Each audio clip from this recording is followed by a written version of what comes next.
रवा माली साल 2024-25 का कौमी इक्तिसादी सर्वे आज जारी किया जाएगा। हुकूमती दस्तावेज़ात के मुताबिक वफाकी हुकूमत बेशतर तरक्याती अहदाफ हासिल करने में नाकाम रही। मुआशी शरह नमू 3.6% के हदफ के मुकाबले में सिर्फ 2.7% रही।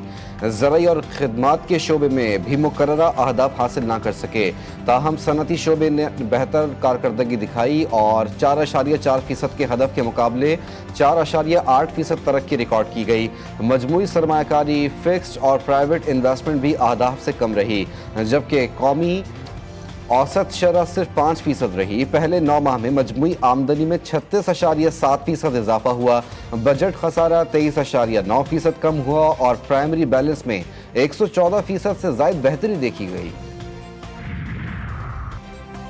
स्पीकर कौमी असम्बली ने विफाकी बजट के लिए इजलास के शेड्यूल की मंजूरी दे दी। विफाकी बजट 2025-26 10 जून को कौमी असम्बली में पेश किया जाएगा। अयाज सादिक के मुताबिक 11 और 12 जून को इजलास नहीं होगा। 13 जून को कौमी असम्बली में विफाकी बजट पर बहस का आगाज होगा। 23 जून को कौमी असम्बली में 2025-26 के मुख्तस करदा ज़रूरी अखराजात पर बहस होगी। 24 और 25 जून को डिमांड्स, ग्रांट्स, कटौती की तहारीक पर बहस और वोटिंग होगी। 26 जून को फाइनेंस बिल की कौमी असम्बली से मंजूरी होगी। 27 जून को सप्लीमेंट्री ग्रांट समेत दीगर उमूर पर बहस और वोटिंग होगी। वज़ीर आज़म शहबाज शरीफ का मुख्तलिफ ममालिक के सरबराहों को टेलीफोन। तुर्क सदर रजब तैयब एर्दोगान को ईद उल अज़हा की मुबारकबाद दी। वज़ीर आज़म का तुर्क अवाम सदर रजब तैयब एर्दोगान के लिए नेक ख्वाहिशात का इजहार। जंग के दौरान पाकिस्तान की गैर मुतज़लज़ल हिमायत पर तुर्क सदर का शुक्रिया अदा किया। दोनों रहनुमाओं का गुज़िश्ता मुलाकातों में किए गए अहम फैसलों पर तेज़ी से अमल दरामद पर इत्तेफाक।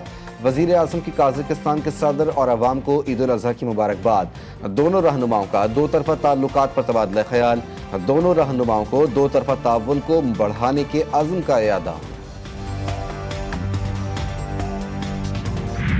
पाकिस्तान का सिफारती वफ़द दौरा अमेरिका मुकम्मल करके लंदन पहुंच गया। वफ़द बरतानिया में भारतीय जारहत पर आगाह करेगा। वाशिंगटन में पाकिस्तानी पार्लिमानी वफ़द की भारत को फिर मुज़ाकरात की दावत। बिलावल भुट्टो ने कहा कि भारत से तमाम मामलात पर बातचीत के लिए तैयार हैं। भारत के जो भी तहफ़्फ़ुज़ात हैं वो हमारे साथ शेयर करे।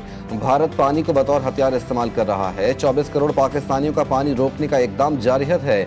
बिलावल भुट्टो ने अमरीकी टीवी को इंटरव्यू में कहा, भारत ने इंतहाई गैर जिम्मेदाराना सबूत दिया। भारत जानबूझकर ऐसी हरकतें करके जंग को हवा दे रहा है। अगर अब जंग छिड़ी तो सदर ट्रंप के पास इसे रोकने की मोहलत भी नहीं होगी।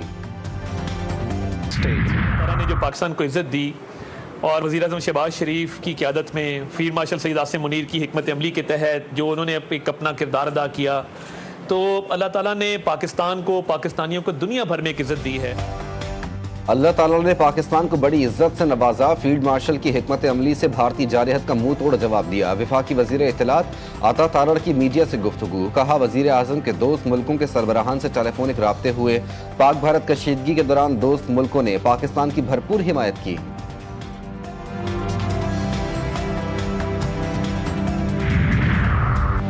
गवर्नर सिंध की वली अहद मोहम्मद बिन सलमान से मुलाकात। कामरान खान टिसोरी ने शाही ज़ोहराने में खुसूसी शिरकत भी की। कहा कि हज के मुकद्दस सफ़र के लिए शाही मेहमान के तौर पर मदऊ करने पर सऊदी क़यादत खुसूसन वली अहद का तहे दिल से मशकूर हूँ। गवर्नर सिंध ने वली अहद की जानिब से हुज्जाज कराम के लिए मिसाली इंतजामात को सराहा।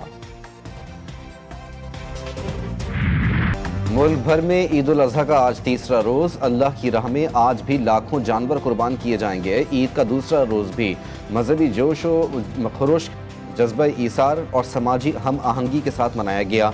लाखों शहरियों ने सुन्नत इब्राहिमी की पैरवी करते हुए जानवरों की कुर्बानी की। रिश्तेदारों, गरीब, मुस्तहिकीन, नादार लोगों में गोश्त की तकसीम का सिलसिला भी जारी रहा। कोई बना मेहमान तो कोई बना मेज़बान। कहीं बिरयानी तो कहीं पुलाव, कहीं बना मज़ेदार कोरमा, कहीं बीफ की कड़ाही।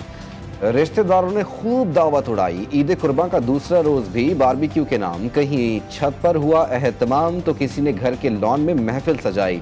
किसी ने तिक्का बोटी तो किसी ने निहारी पे हाथ की सफाई दिखाई। ख़वातीन ने भी खूब गप्पे लड़ाए। दावतों के साथ साथ घूमना फिरना भी जारी। मुल्क भर में शहरियों की बड़ी तादाद ने पार्कों, तफरीगाहों और साहिलों का रुख कर लिया। कहीं बच्चों ने झूले झूले तो कहीं ऊंट और हाथी की सवारी की। बच्चों के साथ साथ वालिदैन ने भी खूब एंजॉय किया। शहरियों ने पाबंदी को नजरअंदाज करके समंदर में भी डुबकी लगाई।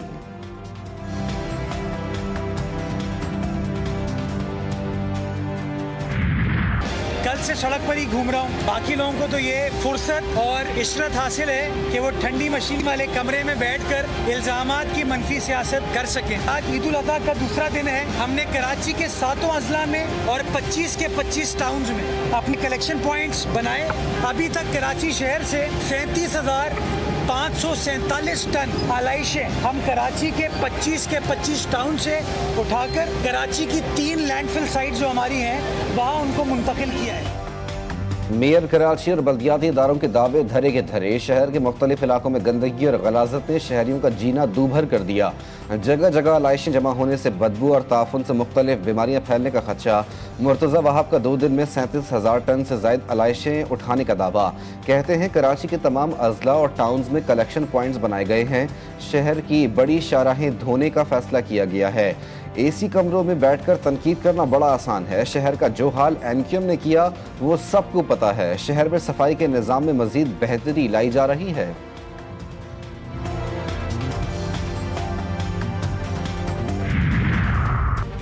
ईद के 2 रोज वजीर आला सिंध और उनके वज़रा की फौज मंजर आम से गायब रही। आप कराची को भी साफ करने की सलाहियत नहीं रखते। पिछले 16 बरसों से सिंध हुकूमत और उसके बच्चे जमहूरों का एक ही रोना है। सिंध हुकूमत के पास न बताने को कुछ है न दिखाने को। वजीर इत्तलात पंजाब आज़मा बुखारी का मेयर कराची के बयान पर रद्द-ए-अमल। कहा, हसद का इलाज तो हकीम लुकमान के पास भी नहीं था। ईद के रोज भी वो अपनी नाकामियां छुपाने के लिए फजूल किस्म की तनकीद करने से बाज नहीं आए।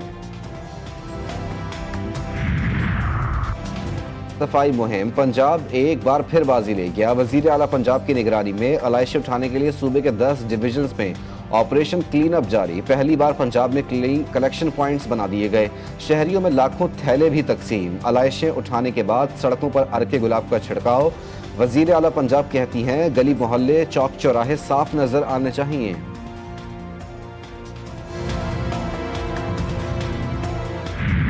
ईद के दूसरे रोज भी मुख्तलिफ शहरों में मौसम गर्म रहा। महकमा मौसमियात की 12 जून तक सिंध, जनूबी पंजाब और बलूचिस्तान में दर्जे हरारत 4 से 6 डिग्री ज्यादा रहने की पेश गोई। कराची में मौसम कदरे बेहतर, पारा 33 डिग्री रिकॉर्ड।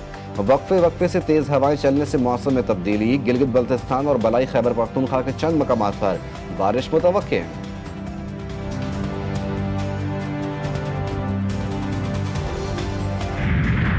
मोदी सरकार का कश्मीर में रियासती दहशतगर्दी का घिनौना खेल जारी। दी कारवान की रिपोर्ट के मुताबिक तालीम याफ्ता कश्मीरी नौजवान झूठे इल्जामात में गिरफ्तार। बरसों से बगैर सबूत कैद, रोजगार और शनाख्त छिन चुकी है। जाली इनकाउंटर्स, मावराए अदालत कत्ल और मजलूम खानदानों की हिरासानी पर आलमी बरादरी को तशवीश। मगर मोदी की मुजरिमाना खामोशी बरकरार। भारत में मजहब के नाम पर फ्रॉड का खौफनाक इंकशाफ। अयोध्या राम मंदिर के नाम पर करोड़ों रुपए का फ्रॉड। जाली वेबसाइट के जरिए प्रसाद की तरसील का झांसा देने लगे। अमरीकी प्रोफेसर के नाम पर भारतीय शहरियों को लूट लिया गया। करोड़ों रुपए की रकम सिर्फ जाली तरसील पर खर्च हुई। हिंदुओं के मुकद्दस मौके पर फ्रॉड को रोकने में भारतीय साइबर सिक्योरिटी नाकाम। राम मंदिर की तकरीब शानदार, मगर पर्दे के पीछे माली घपले जारी। भारत में आज न देवी महफूज है न दर्शन।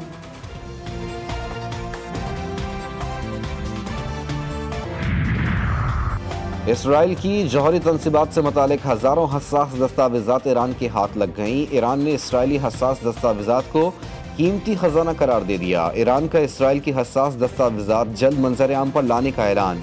ईरानी वजीर इंटेलिजेंस इस्माइल खतीब ने ईरानी मीडिया को बताया कि इसराइल की मुकम्मल जौहरी दस्तावेज़ात हासिल करके ईरान मुंतकिल कर दी गईं। अमरीका, यूरोप और दीगर ममालिक के साथ इसराइल के ताल्लुकात और इसराइली स्ट्रेटेजिक पावर की इंटेलिजेंस दस्तावेज़ात भी इसमें शामिल हैं।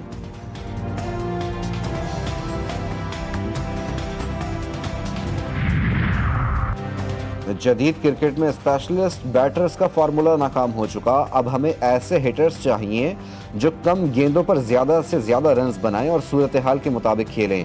पाकिस्तान के white ball head coach mic Hesson का स्पोर्ट्स वेबसाइट को इंटरव्यू। कहा, तीनों फॉर्मेट्स अब एक दूसरे से बहुत मुख्तलिफ हो चुके हैं और हमें हर नंबर के लिए मुतबादिल ऑप्शंस पर गौर करना होगा। बांग्लादेश के खिलाफ वाइट वॉश खुशाइन, मगर अगले चैलेंजेस सख्त हैं।